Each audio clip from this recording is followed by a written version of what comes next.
What we're finding out from this video, this camera that was posted on a building just across the street from where the crash happened, you don't actually see the crash, you don't see the car, but did you see that? The light post falling and the tree, and then you see this debris go. All right, count 60 seconds from that point, and it's not until there that you see any significant smoke. There's a wisp of smoke there, but, and I'm not sure how this is edited, but the smoke is very light for 60 seconds. What that suggests is that the fire did not become a raging fire for about a minute, which would mean that the two occupants in the vehicle would have had 60 seconds to get out, if they could have. We don't know what happened. Nobody saw what they were trying to do at that time, but it was a full 60 seconds until what you see now, the heavier smoke going. Right. I believe this is edited. Correct me if I'm wrong, but if we saw the red... It is edited. I'm hearing in my ear from the control room, right. Yes, Alan Duke, it's edited. So you're telling me you saw the raw in 60 seconds, well, after this light pole goes down, that's when the smoke begins, correct?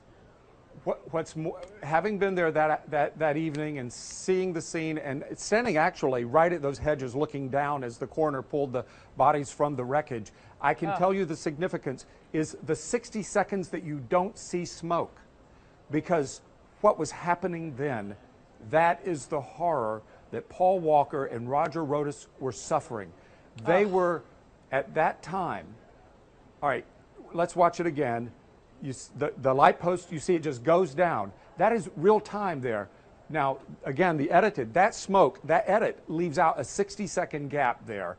If we would see the 60 seconds, we see horror below those hedges because those men obviously would have been trying to get out and nobody was there outside to help them.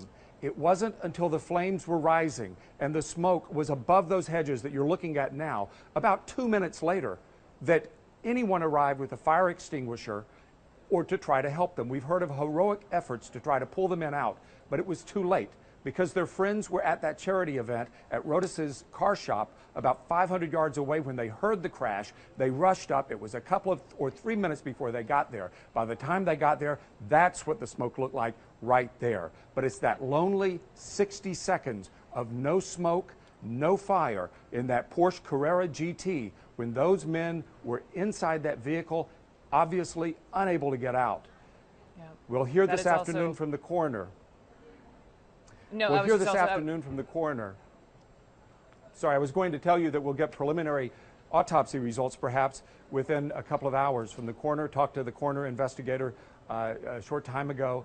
We should have the positive identification. Now, everything is presumed that it was Roger Rodas and Paul Walker in the car.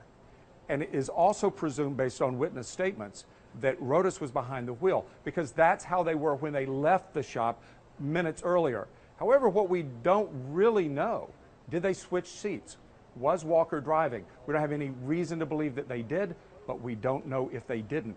So the coroner will be able to verify that for us this afternoon.